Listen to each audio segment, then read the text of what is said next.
गरीब चूड़ियाँ वाली। एक गांव में एक सरिता नाम की लेडीज रहती थी और उसकी दो बेटा था। और सरिता का पति बहुत बड़ा जुगाड़ी था जो रोज रोज जुआ खेलकर पैसा हार जाता था। एक दिन उसके पास सारा पैसा खत्म हो गया तो सरिता की पति सोचने लगा कि कैसे पैसा मांगू सरिता से, जुआ के नाम पे तो देगी नहीं। तो उन्होंने एक प्लान बनाया।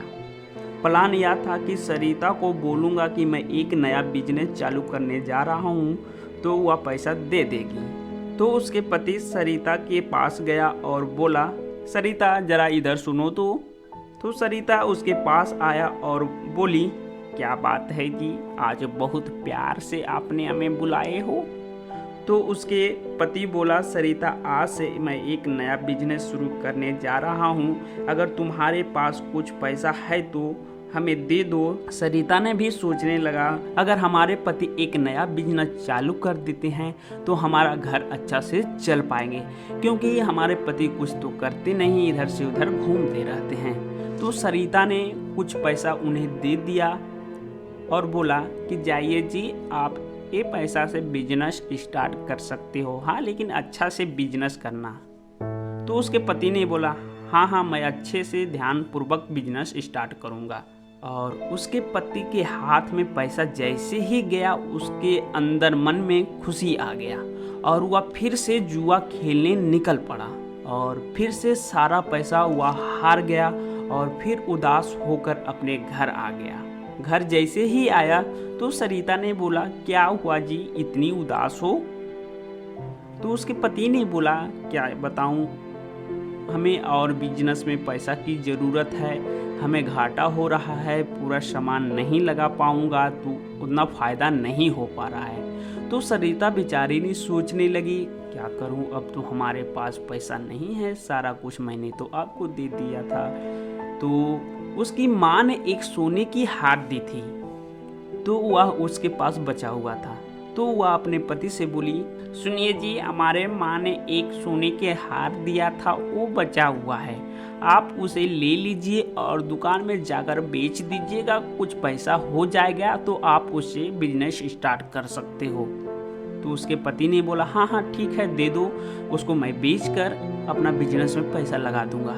तो सरिता ने उसे अपना सोने का हार दे दिया।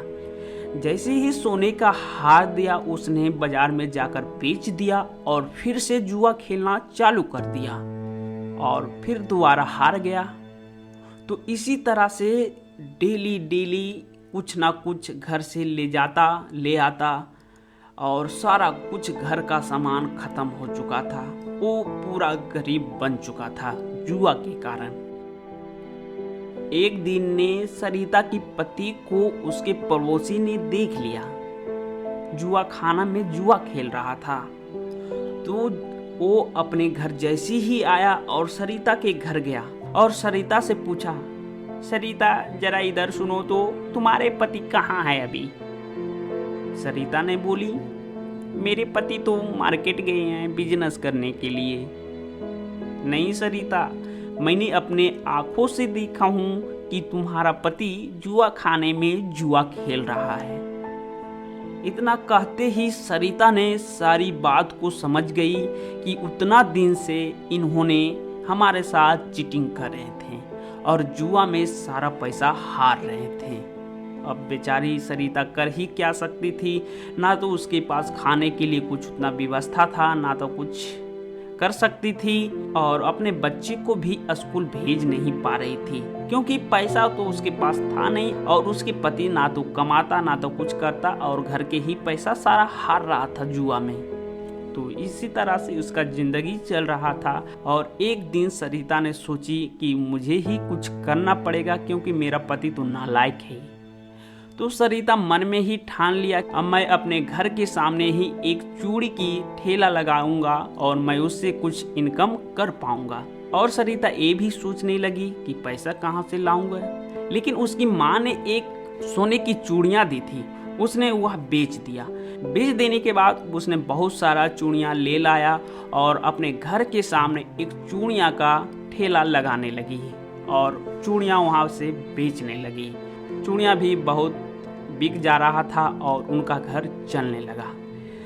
जैसे ही डेली डेली सरिता कुछ रुपया कमाती, घर में रखती, उसका पति पैसा चुरा कर जुआ खेलने चला जाता। सरिता फिर से तंगी आ गई थी कि अब क्या करूं, जो भी पैसा कमा रहा हूं हमारे पति है जो कि वो जुआ में हार जा रहे हैं। तो बहुत परेशान हो चुकी थी। और एक दिन की बात है, सरिता चूड़ियाँ बेच रही थी, उसके सामने एक दुकानदार आया। उनका बहुत बड़ा एक दुकान था। उन्होंने सरिता से बोला, सरिता तुम सुनो, मेरा एक बहुत बड़ा दुकान है, अगर उसमें तुम रह सकती हो तो रहने के लिए एक लेडीज की ज़रूरत है, तुम रह सकती हो।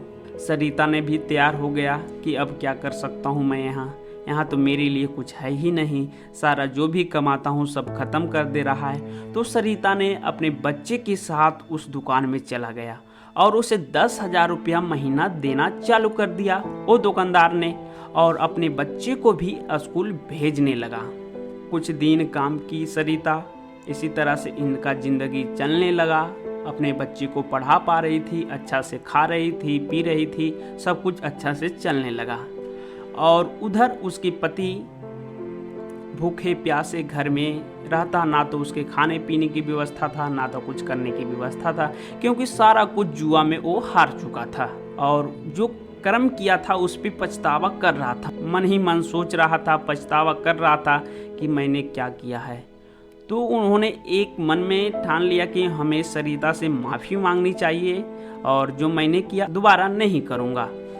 तो एक दिन ने सरिता की पति उसके पास गया और जाकर बोला, सरिता मुझे माफ़ कर दो, मैंने जो किया है उस पे हमें पछतावा हो रहा है, अब ऐसा नहीं करूँगा, हम दोनों मिलकर चूड़ियाँ बेचेंगे।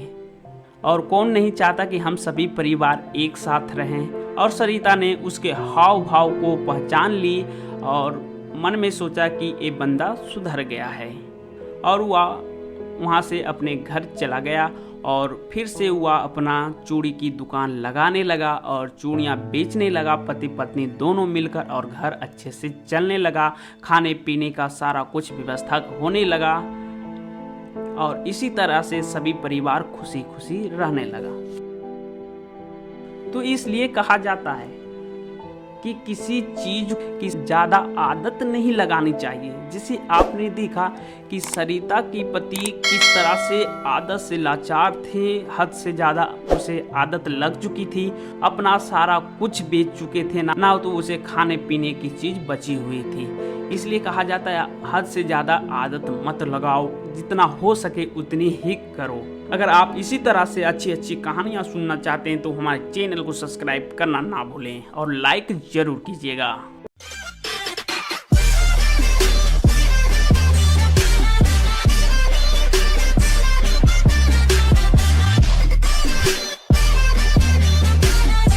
गरीब किसान। एक गांव में एक गरीब किसान रहता था। किसान बेचारा एक राजा की बटैया पर खेती करता था और राजा बटैया पर खेती देता था, लेकिन किसान से सारा फसल ले लेता राजा साहब। राजा हर फसल रोपने से पहले उसका एक शर्त होता था। एक दिन किसान राजा के पास गया और राजा से बोला, राजा साहब अपना शर्त बताइए, इस बार आपका क्या शर्त है? राजा ने बोला, इस बार ऊपर की भाग मेरी और नीचे की भाग तेरी होगी। बेचारा गरीब किसान शर्त को मान गया और किसान ने इस बार है जो कि गेहूं लगाया और फसल हो जाने के बाद फसल लेने के लिए राजा साहब आया, ऊपर की फसल ले लिया और बेचारा किसान को नीचे की भाग दे दिया जो डंडी बचा हुआ था। लेकिन वहाँ पे शर्त पहले से मंजूर था कि ऊपर की भाग हमें लेना है और नीचे की भाग तुम्हें। तो इसलिए राजा साहब ने ऊपर की भाग ले लिया और नीचे की भाग किसान को दे दिया। इसी तरह से किसान को खेती करने में घाटा हो रहा था। हमेशा राजा का शर्त होता था, हर फसल में शर्त अपना रखता था और बेचारा गरीब किसान कर ही क्या सकता था। राजा के सामने जो शर्त रखता वो मंजूर कर लेता किसान। दिनेश नाम के किसान था और उसका बेटा बाहर में पढ़ाई करता था। उसका पढ़ाई पूरा हो जाने के बाद वह एक दिन घर आया। घर जैसे ही आया, अपना बाप का हालत देखकर उसे रहा नहीं गया, क्योंकि उसका उम्र बहुत ज़्यादा हो गया था, बूढ़ा हो गया था। और राजेश ने बोला, पिताजी अब आप खेती नहीं कीजिएगा, खेती हम करेंगे, क्योंकि मेरा पढ़ाई भी पूरा हो गया है। तो राजेश का पिता ने बोला, बेटा खेती में कोई फायदा नहीं है, जो भी फसल होता है राजा साहेब ले लेता है, क्योंकि उसका सबसे पहले शर्त होता है। तो राजेश ने बोला, पिताजी आप टेंशन मत लीजिए, मैं इस बार राजा को सबक सिखाकर ही रहूंगा। और राजेश ने राजा साहेब के पास गया। राजा साहेब से बोला, राजा साहेब अब हमारे पिताजी का उम्र बहुत ज़्यादा हो गया है, अब हमारे पिताजी काम नहीं कर पाएंगे, अब उनके बदल हम हाथ उनका बटाएंगे। राजा ने मन ही मन सोचने लगा, उतना दिन से तो तुम्हारे पिता का बुड़बक बनाते आ रहा हूँ, अब है जो कि तुमको मैं बुड़बक बनाऊंगा।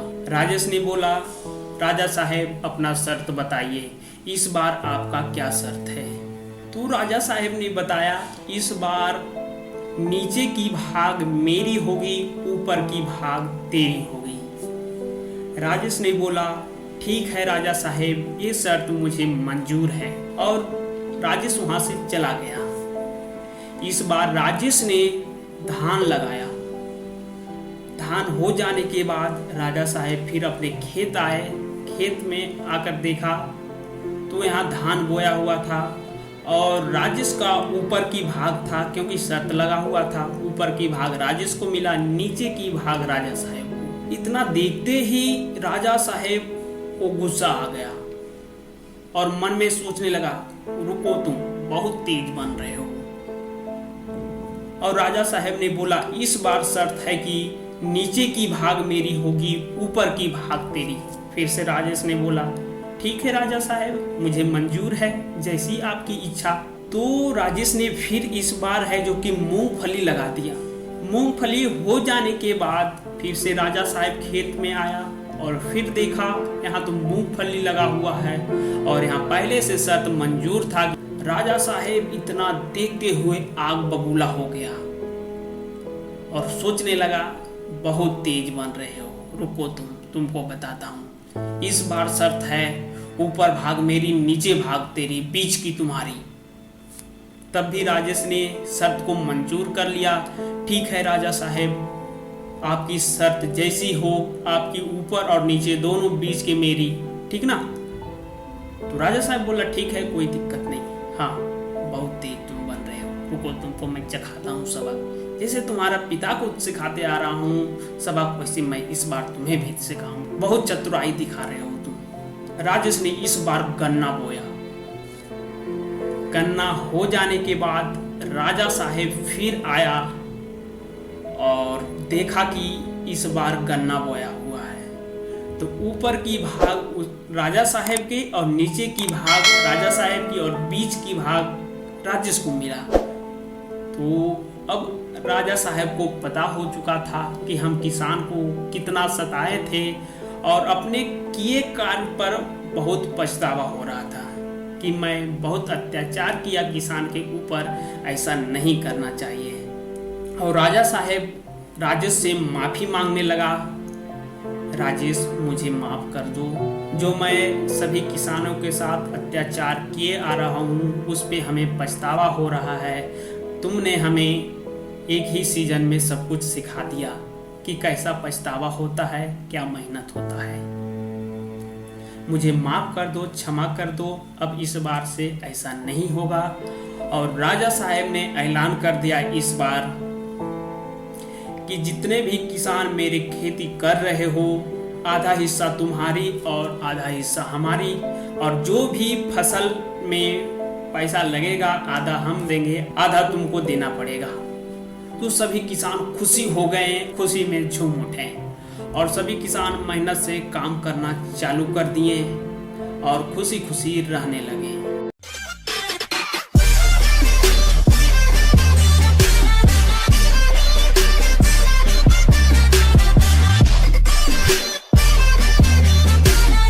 गरीब माँ की कहानियाँ।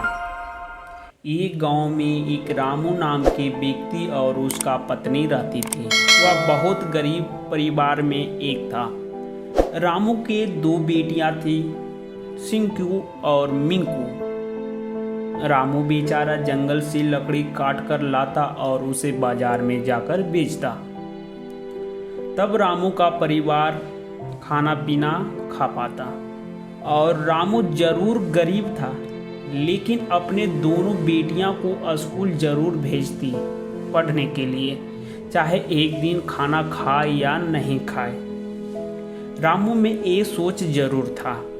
रामू सोचता, अगर हम अपने बच्ची को नहीं पढ़ाएंगे तो हमारे ही जैसा किसी दूसरे का मजदूरी करेगी, इसलिए बच्चों को अगर पढ़ा देते हैं तो कुछ ना कुछ कहीं कर लेगी। सिंकू और मिंकू पढ़ने में भी बहुत तेज थी और मेहनती थी। इसी तरह से रामू का घर चल रहा था। जंगल से लकड़ी लाता और बाजार में जाकर बेचता। एक दिन रामू बीमार पड़ गया, पैर से चला नहीं जा रहा था। तो रामू की पत्नी रीना ने डॉक्टर को बुलाया और रामू का इलाज करवाया। डॉक्टर ने बोला, अभी इसको 2-4 दिन रेस्ट करने की ज़रूरत है, इनकी पैर में सूजन आ गई है। और रीना ने बोली, डॉक्टर साहब आपका कितना फ़ी हो गया?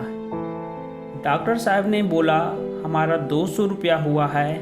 और रीना के पास घर में 200 रुपया ही बचा हुआ था, वो भी डॉक्टर साहब को दे दिया। और रीना ने सोचने लगी कि अब तो कमाई भी नहीं हो रहा है और घर पर पैसा भी नहीं है, खाने का सामान कहाँ से लाएंगे, सारा कुछ ख़त्म हो गया है। रीना ने रामू से बोली, खाने का सामान घर पे नहीं है जी, अब क्या करूं, हमें समझ नहीं आ रहा है। क्योंकि रामू जो बीमार पड़ गया था और जंगल से लकड़ी नहीं ला पा रहा था और ना तो उसे बाजार में बेच पा रहा था। तो रामू ने बोला कि बगल की दुकान से उधारी में ले आओ कुछ सामान, और 2-3 दिन बाद तो हम ठीक ही हो जाएंगे, उसके बाद उनका हम पैसा दे देंगे। तो रीना ने सामान लाने गया, सामान खाने पीने का सारा चीज़ ले लिया और दुकानदार से बोला, हमारे पति अभी बीमार है, हम आपको 3 से 4 दिन के अंदर आपका पैसा है जो कि दे दूंगा। लेकिन जो दुकानदार था थोड़ा बदमाश टाइप का था। दुकानदार ने बोला, सामान तो जरूर ले जा रहे हो, लेकिन 3 से 4 दिन के अंदर हमें पैसा दे देना, नहीं तो इसका अंजाम बुरा होगा। तब भी रीना इस बात को सहन किया, क्योंकि उसका मजबूरी था। और रीना अपने घर गई, खाना पीना बनाई, सभी परिवार मिलकर खाई। 2-3 दिन बाद फिर से सामान खत्म हो गया। तो उस दिन सभी परिवार को भूखा सोना पड़ा, क्योंकि अगर रीना दुकानदार के पास उधारी में सामान लेने जाती तो उसका पीछे का बकाया मांगता और बोलता कि पीछे की बकाया दिया नहीं हो, अब नया उधारी लेने चली आए हो। इसलिए रीना ने एक दिन भूखा रहना सही समझा और रामू का थोड़ा तबीयत सही हो गया, थोड़ा बहुत बचा हुआ था। तब भी मजबूरी में रामू जंगल से लकड़ी लाने गया और बाजार में जाकर लकड़ी बेचा और दुकानदार का जो बकाया था पैसा दे दिया। और इसी तरह से कुछ दिन घर चला और फिर से रामू का तबीयत बहुत ज़्यादा खराब हो गया और 2-3 दिन बाद रामू का मृत्यु हो गया। उसकी पत्नी और बच्ची बहुत रो रही थी और रीना सोच रही थी कि जो घर में कमाने वाले थे वो अब हमारे बीच रहे नहीं, अब घर कैसे चलेगा और सिंकू मिंकू स्कूल कैसे जा पाएगी। रीना ने सोचा कि हमें ही काम करना पड़ेगा और बाजार में जाकर रीना ने एक काम ढूंढ लिया, झाड़ू पोछा करने का काम उसे मिल गया और रोज रोज काम करने जाती और बेचारी कर ही क्या सकती थी। रीना की कोई सहारा अब तो बचा नहीं था। रीना का घर इसी तरह से चल रहा था। उसकी बच्ची स्कूल जा रही थी, पढ़ने में भी बहुत अच्छी थी। रीना जहाँ काम कर रही थी उसका मालिक को दया आ गया। सोचने लगा कि ये बहुत मेहनती है, और मालिक ने बोला, रीना जरा इधर आओ, मेरे पास 3-4 गाय है, उसमें से एक गाय तुम ले लो, क्योंकि तुम्हारा तो पति भी नहीं है, कोई तुम्हारा तो सहारा नहीं है। अगर तुम एक गाय ले लेती हो, कुछ दूध बेचकर तुम रुपया कमा सकती हो। और मालिक ने उसे गाय दे दिया और रीना ने अपना घर ले चल गया और गाय को खिलाती पिलाती और दूध बेचने लगी। गाय उसका एक और सहारा बन गया, थोड़ा और घर अच्छा से चलने लगा। और कुछ दिन बाद सिंकू मिंकू की पढ़ाई भी ख़त्म हो गया। रीना का एक घर का टेंशन हट गया कि अब बच्ची को पढ़ाई ख़त्म हो गया है, और इसी तरह से घर चल रहा था। एक दिन सिंकू और मिंकू दोनों इंटरव्यू देने गई और मिंकू की सिलेक्शन हो गया, और दोनों बहन बहुत खुश हुई। बोली, अगर हम मम्मी को बताएंगे तो और ज़्यादा खुश हो जाएगी। और दोनों बहन घर आई और देखी तो घर पे मम्मी थी नहीं, क्योंकि वो काम करने के लिए गई थी। जैसे ही मिंकू की मम्मी आई और अपने मम्मी से बोली, मम्मी सिंकू की सिलेक्शन हो गई है। इस बात को सुनते ही उसकी मम्मी इतना खुश हुई कि रोने लगी और सोचने लगी कि कितना कठिनाई हमने झेला है, हमने अपने बच्चे के लिए क्या क्या नहीं किया हूँ। सिंकू ने बोली, मम्मी अब तुम काम करने नहीं जाओ, अब घर पे ही रहो। उसकी मम्मी बोली, नहीं बेटी, कुछ दिन जाता हूँ, उसके बाद काम छोड़ देंगे। और 1 महीना के बाद सिंकू का भी सिलेक्शन हो गया नौकरी में। और क्या, सभी परिवार खुश हो गए। रीना अपना काम छोड़ दिया और घर में ही रहने लगी, और घर में कुछ चीज़ का कमी नहीं था, सब कुछ घर पर आ गया। अच्छे से खाना पीना खाने लगी और ज़िंदगी अच्छे से जीने लगी। और दोनों बच्ची ने रीना का पति ना होने का एहसास भी नहीं होने दी, और सभी परिवार खुशी खुशी रहने लगा।